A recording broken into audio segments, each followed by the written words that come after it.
చట్టపరంగా న్యాయం అన్యాయం జరుగుతున్నప్పుడు. చెప్పండి శరత్ గారు. ఎవరైతే బీసీ సమాజంలో ఈ న్యాయమైన హక్కుల కోసం పోరాటం చేస్తున్నారో వాళ్ళు కూడా కొంత మిస్గైడ్ అయినారు. ప్రభుత్వ పరంగా జరుగుతున్నటువంటి పనులు లోపభూయిష్టంగా జరుగుతున్నప్పుడు ప్రభుత్వాన్ని నిలదీయాల్సింది పోయి నువ్వు ఎట్లా చేస్తావు అని. ఇప్పుడు ఫర్ ఎగ్జాంపుల్ అభిషేక్ మను సింఘ్వి ఉన్నాడు. Is a great scholar, is a great legal luminary. మరి ఆయన అడ్వైజ్ ఎందుకు తీసుకోలేదండి జీవోఎంఎస్ నెంబర్ 9 విడుదల చేసేటప్పుడు? ఇతరత్రమైన కారణాలు ఆయన ఎందుకు నీళ్లు నమిలినాడు? ఆ తర్వాత ఇంత పెద్ద అంశంలో మొట్టమొదటి రోజున వచ్చినప్పుడు అడ్వకేట్ జనరల్ కోర్టుకు రాలేదు.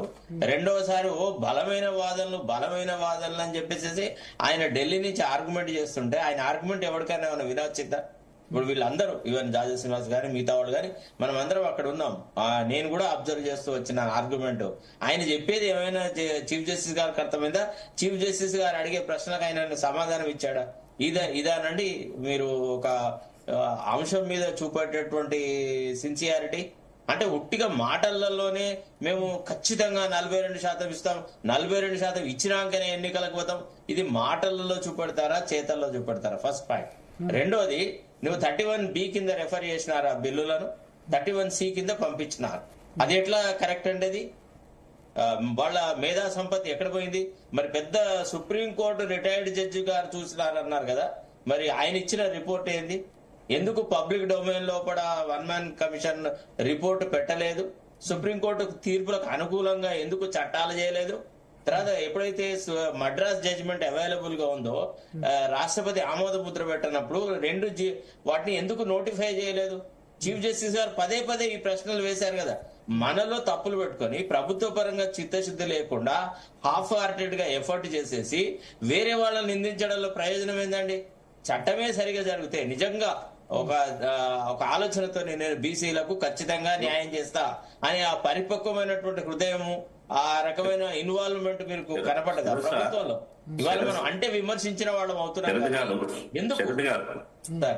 ఇప్పుడు ఒక్క విషయం ఏంటంటే, మీరు న్యాయ నిపుణులు, మీకు తెలియదు కాదు, మీకు క్వశ్చన్ చేసేంత నాలెడ్జ్ మాకు లేదు. కానీ అట్లా కదా సార్. ఇప్పుడు నేనేమంటున్నట్టే అంతిమంగా మీరు అనేది కరెక్టే, కానీ మొన్న న్యాయస్థానం హైకోర్టు స్టే ఇచ్చినప్పుడు ఆ స్టేలో ఇవన్నీ రీజన్స్ పెట్టలే. ఒకటే, కృష్ణమూర్తి కేసులో 50% దాటొద్దు అన్నది కాబట్టి ఈ సుప్రీంకోర్టు ఆర్డర్ ను బ్రీచింగ్ చేసేటువంటి స్టేట్ గవర్నమెంట్ బ్రీచింగ్ చేసింది, దీన్ని వైలేషన్ చేసింది. కాబట్టి అందుకోసమే స్టే ఇస్తున్నాం అన్నది తప్ప పబ్లిక్ డొమైన్ లో పెట్టలేదు అనో, లేకపోతే గవర్నర్ అనో, లేకపోతే ఇంకో 100 రీజన్స్ చెప్పలేదని అనుకుంటున్నాను. మెయిన్ రీజన్ మనం డిస్కస్ చేయాలి.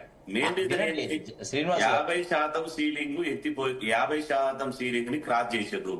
ఇది సుప్రీంకోర్టు తీర్పులకు వ్యతిరేకము. కాబట్టి ఈ తీర్పులకు వ్యతిరేకంగా ఉన్నటువంటి ఈ రిజర్వేషన్ జీవో నెంబర్ 9 గాని, పంచాయతీరాజ్ చట్టం ఇచ్చినటువంటి పంచాయతీరాజ్ డిపార్ట్మెంట్ ఇచ్చినటువంటి 41, 42 గాని, ఈ జీవోలను మేము అబెయిన్స్ లో పెట్టేస్తున్నాం, వీటి మీదనే స్టే ఇస్తున్నాం. తర్వాత ఇది మధ్యంతర ఉత్తర్వులు, తర్వాత మీ 6 వారాల లోపల ఇంటమని ఇచ్చింది తప్ప ఇవన్నీ ప్రభుత్వం చేసేటువంటి ప్రాసెస్ మొత్తం తత్వాన్ని ఎక్కడ చెప్పలే. వంగాల ఈశ్వరే గౌడ్ గారు ప్రతిసారి చెప్పారు కదా, ఇది చట్టం ముందర నిలబడదు, కోర్టుల ముందు నిలబడదు అని. రాజకీయ పార్టీలు చేసిన ఏదైతే అసెంబ్లీలో తీర్మానం చేసినప్పుడు కూడా వారు మాట్లాడారు. ఏదైతే బిల్లులు చేసి గవర్నర్ వారు పంపినప్పుడు కూడా మాట్లాడారు జస్టిస్ ఈశ్వరే గౌడ్. శరత్ గారు ఏదో అంటారు. ఇప్పుడు ఒకటి ఎట్లుంటుందంటే, ఒక అంశాన్ని క్షుణ్ణంగా పరిశీలించిన తర్వాత తాత్కాలికంగా ఆ జీవోను నిలుపుదల చేసేటప్పుడు అసలు ఆ మొత్తం కేసులన్నిటినీ భవిష్యత్తులో ఆర్గ్యుమెంటే జరగనట్టుగా ఇప్పుడే ఫైనల్ తీర్పిచ్చినట్టుగా రాయరు. కానీ న్యాయ సూత్రాల మీద అవగాహన ఉన్న మనకు చాలా వాళ్ళ అండర్ టోన్, అంటే వాళ్ళు రాసిన ఆర్డర్ కాపీని కనుక చూస్తే క్షుణ్ణంగా, నేను ఒక న్యాయవాదిగా 2-3 సార్లు చదివిన తర్వాత నేను చెప్తున్నాను మీకు, అందులో ఆ హింట్ కనపడింది. ఏమని పదే అడిగినాడు. మీరైతే లైవ్ సాక్షిగా మీరు చూశారు కదా, ఏమని పబ్లిష్ చేశారా అంటే అవసరం లేదు, గవర్నర్ అసెంట్ చేసినాడు కూడా అడిగినాడు. అడిగితే ఏమని ఆర్గ్యుమెంట్ చేసినారండి? ఏకగ్రీవంగా ఆమోదంగా వచ్చినందు మాత్రం గవర్నర్ యొక్క అసెంట్ అవసరం లేదన్నారు. మీరు చెప్పండి, ఇన్నేళ్లుగా మీరు రాజకీయ జీవితంలో ఉన్నారు కదా, ఒక బిల్లు మీద గవర్నర్ ఆమోద ముద్ర పడకుండా can A bill become an act? చెప్పండి సార్. ఇప్పుడు చదువుకున్న వాళ్ళు బీసీలలో కూడా ఉన్నారు కదా, మేధావి వర్గం ఉన్నారు కదా. గవర్నర్ గారి అసెంట్ లేకుండా ఒక బిల్లు యాక్ట్ అవుతుందా? అట్లా ఆర్గ్యుమెంట్ చేయొచ్చా? అంత అసంబద్ధమైన వాదన చేయొచ్చా?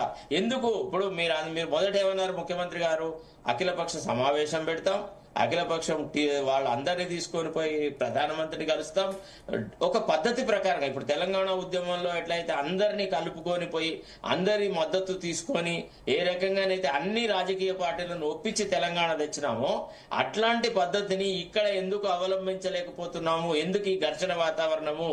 నేను అనేది అది. ముఖ్యమంత్రిగా ఒకసారి సరే పొరపాటు జరిగిపోయింది, దాన్ని సరిదిద్దుకొని పద్ధతి ప్రకారంగా చేయడానికి వీళ్ళ. ఇప్పుడు సుప్రీంకోర్టులో ఎస్ఎల్పి వేయడం వల్ల ఏం జరుగుతుంది? కోర్టు మీకు తెలియదు ఈ లిటిగేషన్ మీద ఎన్ని డబ్బులు ఖర్చు అవుతున్నాయో తెలుసా ప్రభుత్వానికి? ఏ రకంగా ఇది ఉపయోగపడుతుంది అండి? దాని బదులు ఓకే రైట్ ఫైన్ మనము దీన్ని నోటిఫై చేయలేదు, ఏం చేయాలి సార్? పైసలు ఖర్చు కావాలి, ఎట్లా అవుతుంది మరి? ఒక్క నిమిషం సార్ ప్లీజ్. ఎట్లా మీరు అసహనానికి అర్థమే లేదు. నోటిఫై చేయండి. భారతీయ జనతా పార్టీకి సలహా ఇవ్వండి మరి, మీరు శరత్ గారు ఇవ్వండి మరి, మీరు సలహా ఇవ్వచ్చు కదా. పాకిస్తాన్ వేలో మాట్లాడితే లాభం లేదు. మేము మాట్లాడతాం, మేము కూడా మాట్లాడతాం. ఆగండి, మీరు అడ్వకేట్ కావచ్చు కాక, మేము కూడా కామన్ సెన్స్ తో మేము కూడా మాట్లాడతాం సార్. మీరు ఇప్పుడు ఆగండి సార్, మాట్లాడి బాగా మాట్లాడిరు. ఏమన్నారు? మీరు కాంగ్రెస్ పార్టీలో మీకు గుర్తింపు కోసం అందుకే మీరు అట్లా మాట్లాడుతున్నారు. Not interested in doing things. Interest మీరు try to defend. Don't try to defend. This is all nonsense. Actually, మీరు చేసిన పెంట ఇవాళ పిక్చర్కి అవమానం. ఈ వల్ల మీ ప్రభుత్వం చేసిన దుందుడుకు చర్యల వలన ఇవాళ ఈ సమస్య వచ్చింది. ఎందుకు చేయలేదండి? ఎందుకు నోటిఫై చేయలేదు? చీఫ్ జస్టిస్ గారు పదే అడిగినారు, నోటిఫై చేశారా? నోటిఫై మాట్లాడుతూ ఆగండి, జరిసే బాగుండి. కాదు సార్, భారతీయ జనతా పార్టీ ఏం తప్పు చేసి ఏం కరెక్ట్ చేసిందో చెప్పాలి. తీసుకొస్తున్నారండి బీసీలకు న్యాయం చేసే పార్టీలు అందరి తరఫున వాదనలు ఏంటో మీరు ఇష్టం వచ్చి మీరే మాట్లాడతారా? అదే అంటే మా వాయిస్ కు మేము మాట్లాడదా? మీరే కంటిన్యూ మాట్లాడుతున్నారు. మాట్లాడండి. ఆగండి, తెలంగాణ రాష్ట్రం మీరు ఇలాగేం మాట్లాడరు? దామోదర్ రాయనశివ గారు తెలంగాణ జరుగుతున్నప్పుడు దళపతి అని మాట్లాడు. అంటే తెలంగాణ ముఖ్యమంత్రి ఇప్పుడు మీరు తప్పు చేసిన మాట్లాడుతున్నారా? లేదు కాంగ్రెస్ పార్టీ తప్పు చేసింది, భారతీయ జనతా ఒప్పు చేసినది మాట్లాడుతున్నారు. లేదు బీఆర్ఎస్ పార్టీ ఒప్పు చేసినది మీరు మాట్లాడుతున్నారా? అఖిలపక్ష మీటింగ్ పెట్టడం కదండి, అందరి ఏకాభిప్రాయం పొందడం సాధ్యమా కాదా? అరే సీఎం నేతృత్వంలో ఢిల్లీలో ధర్నా అయింది సార్, రాలేదు భారతీయ అరే అడగండి, పక్కన ఉండరు కదా మీరు వచ్చే మాట్లాడితే ఎట్లా? అదే ఆ ఒత్తిడి ఆ అన్ని అఖిల పక్షాలలో ఏకాభిప్రాయం తీసుకుని ఉంటే ఈ ప్రాబ్లం ఉండేది కాదు. ఇప్పుడైతే అసెంబ్లీలో అందరు సహకరించినారు కదా బిల్లుకి, అదే సహకారం బయట కేసుల గురించి ఎవరన్నా మాట్లాడిరా? ఇందిరాసాని కేసు ఏమైంది, తమిళనాడులో అన్ని మాట్లాడి ఎవరన్నా? టీఆర్ఎస్ పార్టీ వాకౌట్ చేసి వెళ్ళిపోతుంది. 30 ఏళ్ల చరిత్ర గల పార్టీ మీరేమో తప్పు చేస్తారు, మేము మిమ్మల్ని సరిదిద్దాలా? సార్ ముస్లింస్ ఎందుకు గుర్తురాలే? భారతీయ జనతా ఎందుకు మాట్లాడతారు? ఎవరిని అడిగినారు సార్? మీ ప్రభుత్వం ఎవరిని కన్సల్ట్ చేసింది? when they issued the GOs, when they issued Bharatiya Janata TRS party ఒకళ్ళ చేద్దాం. భారతీయ జనతా పార్టీని తిడతాడు, మీ సంతృప్తిని వేరే వాళ్ళని తిట్టాలా? ఇట్లా మీరు అన్ని పార్టీలకు సంబంధించి ఒప్పేందో తప్పేందో చెప్పాలా? ఈ కాంగ్రెస్ పార్టీ తప్పు చేసింది, కాంగ్రెస్ పార్టీ మొత్తం చేసింది. మీరు జడ్జి అయి ఉంటే ఇదే చేస్తారా చెప్పండి మరి? ఎవరు జడ్జి గారు కూడా అట్నే అయితే మరి? అరే మీరు వన్ సైడ్ వాదనలు ఎట్లా చేస్తారు సార్? నాకు అర్థం కాకూడదా? కౌశిక్ గారు ఒక్క నిమిషం. కౌశిక్ గారు మీ ఆర్గ్యుమెంట్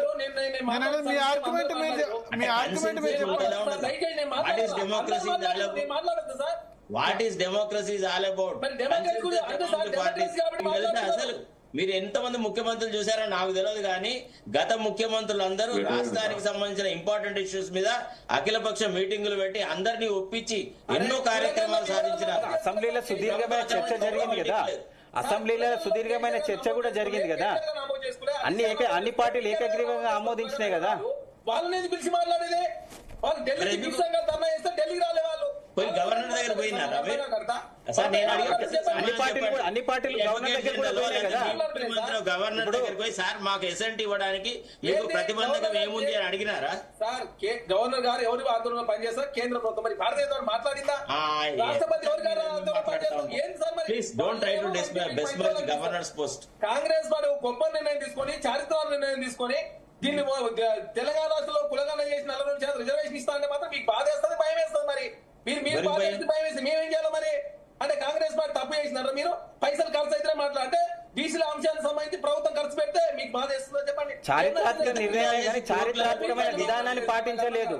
ఆ విధానాన్ని పాటిస్తే ఇలా ప్రజల మధ్యలో బీసీల మధ్యలో ఇలా ప్రజల మధ్యలో ఇంత గొడవ రాపోతుండే కదా. ఆగండి, మీరు 10 సంవత్సరాల కింద రెడ్డి జాగృతి స్థాపించారు. ఆనాడు ఈడబ్ల్యూఎస్ రిజర్వేషన్ మీరు కలగన్నారా? మీరు చెప్పండి, కలగన్నారా అని అడుగుతా ఉన్నారు. ఈయన స్థాపించినాడు లేదు, ఈడబ్ల్యూఎస్ లేదు, కాంగ్రెస్ గవర్నమెంట్ ఇచ్చింది ఈ అంశాలు. అలా చరణ్ కాంగ్రెస్ గవర్నమెంట్ రాజ్య ఇది బిల్లు కూడా కాంగ్రెస్ గవర్నమెంట్ తయారు చేసింది. వీళ్ళు జాగృతి పెట్టినాడు ఈడబ్ల్యూఎస్ పోరాటం అంతకుముందే ఉన్నది. వీళ్ళు జాగృతి పెట్టినాడు ఈడబ్ల్యూఎస్ ఎక్కడిది? కాంగ్రెస్ గవర్నమెంట్ బిల్లు తయారు చేసి దేశవ్యాప్తంగా ఉద్యమాలు వచ్చిన తర్వాతే అగ్రవర్ణంలోని పేదలకు కూడా అన్యాయం జరుగుతుందని శ్రీనివాస్ రెడ్డి శ్రీనివాస్ రెడ్డి దేశవ్యాప్తంగా ఉద్యమాలు లేరు ఉండొచ్చు, లేదు. ఉమ్మడి రాష్ట్రం వల్ల ఆంధ్రప్రదేశ్ లో బీసీ ఉద్యమం, ఎంఆర్పీఎస్ ఉద్యమం, ఈబీసీ ఉద్యమం కాంగ్రెస్ గవర్నమెంట్ బిల్లు తయారు చేసింది. దానికి అనుగుణంగానే ఈ ప్రభుత్వం ఈడబ్ల్యూఎస్ రిజర్వేషన్ తయారు చేసింది కాంగ్రెస్ గవర్నమెంట్. ఎలా గుజరాత్ లో వచ్చినాయి, హర్యానాలో వచ్చినాయి. గుజరాత్ లో ఏ ఉద్యమం వచ్చింది? బీసీలో చేస్తామని వచ్చింది. పటేల్ కూడా రిజర్వేషన్ కావాలని వచ్చినది. అన్నిటికీ పరిష్కారమే ఈడబ్ల్యూఎస్ రూపంలో చూపించారు. మార్వాడిలో ఉద్యమం ఏమొచ్చింది? బీసీలో చేస్తామని. అది వేరు ఇది వేరు నువ్వు మాట్లాడేది. ఇప్పుడు మీరు 42% రిజర్వేషన్ ఇస్తానని కామారెడ్డి డిక్లరేషన్ లో చెప్పినాం. నేను కూడా పార్టీలో సభ్యుడినే. నేను అడుగుతున్నాను, మీరు ఏం ఎక్సర్సైజ్ చేసి 42% ప్రామిస్ చేసినారు? మరి ప్రభుత్వం వచ్చిన తర్వాత ఏడాది తర్వాత మీరు కుల జనగణన గురించి వచ్చినారు. మరి వ్యవహారాలన్నీ ముందర పెట్టుకొని అసలు ప్రాధాన్యత రంగాల మీద ఆలోచనే లేదు. అసలు బీసీ రిజర్వేషన్ల దాని మీద, కుల జనగణన మీద ఎంత ఒత్తిడి వస్తే మీ ముఖ్యమంత్రి యాక్సెప్ట్ చేసినాడు? కుల జనగణనకి ఏమైనా జోకా? రిట్ పిటిషన్ వేసినాం మేము. మీరు ఇప్పుడు ఇట్ట మాట్లాడతారు బాధ్యత రహితంగా? కావాలని రిట్ పిటిషన్ వేసింది నేను sir. Don't try to good wing us. మీరు తెచ్చినా మేము తెచ్చినావా? మీరు చేసిరా? బీసీ సంఘాల ధర్మలో కాంగ్రెస్ పార్టీ భాగస్వామ్యం, బీఆర్ఎస్ పార్టీ భారతీయ జనతా పార్టీ రాలే.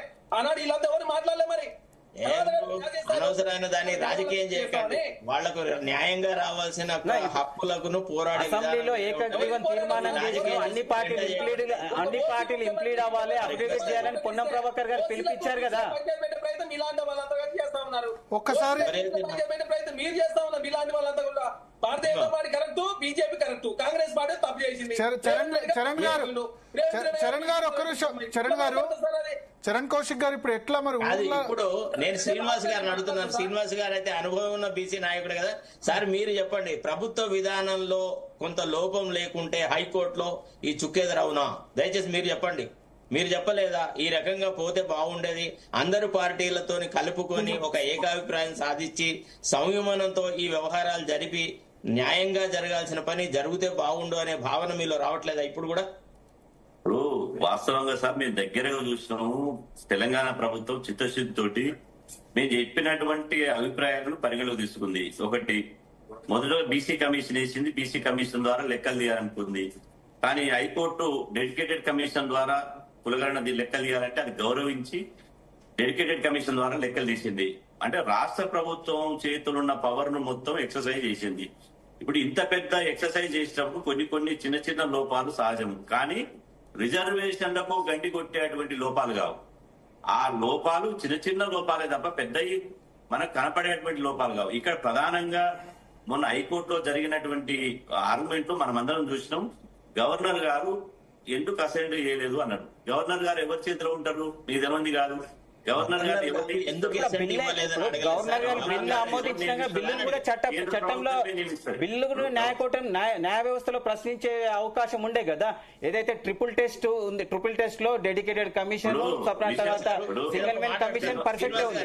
కానీ బట్ 50% లోపలికే ఉండాలనేది ఒకటి ఉంది కదా. శ్రీనివాస్ రెడ్డికి శరత్ సార్ నేను చెప్పేది ఏంటంటే, మీరు బేసిక్ గా గమనించాల్సింది ఏంటంటే 1992లో వచ్చినటువంటి ఇందిరాసాని కేసు గాని, 2010లో వచ్చినటువంటి కృష్ణమూర్తి కేసు గాని, 2021లో మహారాష్ట్రలో వచ్చినటువంటి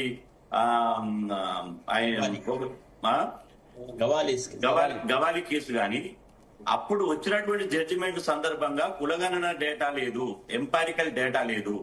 అప్పుడు వచ్చిన జడ్జిమెంట్లు ఒక తీర్పులు మాత్రమే. తీర్పులు మీరు అడ్వకేట్ కాబట్టి, సీనియర్ అడ్వకేట్ కాబట్టి, తీర్పులు యాజ్ ఏ లా కాదు, తీర్పులు చట్టాలు కావు. భారత రాజ్యాంగంలో 50% సీలింగ్ అని ఇక్కడ లేదు. పార్లమెంట్ కూడా దీని మీద చట్టం చేయలేదు. 50% సీలింగ్ దాటొద్దని పార్లమెంట్ కూడా ఎక్కడ చట్టం చేయలేదు. అప్పుడు బ్రిటిష్ వాళ్ళు 1931లో చేసినటువంటి కులగణన ఆధారాలంగా మాత్రమే ఇవాళ ఇందిరాసాని కేసు గాని, కృష్ణమూర్తి కేసు గాని, గవాలి కేసు గాని, ఈ 3 కేసులు వచ్చినాయి. ఎప్పుడైతే తెలంగాణ ప్రభుత్వం మొదటిసారి ఇవాళ ఒక డెడికేటెడ్ కమిషన్ వేసి, ఏదైతే ఇంతకుముందు మా పిట్ల శ్రీనివాసరెడ్డి అన్నాడో, ట్రిబుల్ టెస్ట్ చేసి కులగణన లెక్కలు తీయమని చెప్పారు. కాబట్టి ఆ జడ్జిమెంట్ లోపండే అసాధారణ పరిస్థితుల లోపల సామాజిక పరిస్థితులు, శాస్త్రీయమైనటువంటి డేటా గనుక, ఎంపారికల్ డేటా గనుక గవర్నమెంట్ ఎవిడెన్స్ చూపించగలిగితే మీరు రిజర్వేషన్లు పెంచుకోవచ్చని 3 జడ్జిమెంట్లు ఇచ్చింది. 3 జడ్జిమెంట్లు ఇచ్చింది. దాన్ని అసలు మీరు డిబేట్ లో చర్చకు తీసుకురావడం లేదు. దాని ప్రధానంగా సరే, ఇప్పుడు మన టాపిక్ ఏంటంటే ఈ వైషమ్యాలు పోవడం ఎట్లా? ఒక్కసారి కళ్యాణ్ శ్రీనివాసరెడ్డి గారితో మాట్లాడదాం. చాలాసేపటి నుంచి ఉన్నారు. సుప్రీంకోర్టు తీర్పులను సమీక్షించుకోవచ్చు, మార్చుకోవచ్చు. అదేమి చట్టం కాదు, అదేమి శాశ్వతం కాదు. పరిస్థితులకు అనుగుణంగా దాన్ని మార్చుకునేటువంటి అవకాశం మళ్ళీ కోర్టులకు ఉంటది. నేను అంటున్నా, ఆ కేసులు కాకుండా కులగణన ఆధారంగా తెలంగాణ జడ్జిమెంట్ కూడా దేశానికి ఎందుకు ఆదర్శంగా కాకూడదు? తెలంగాణ జడ్జిమెంట్ 67%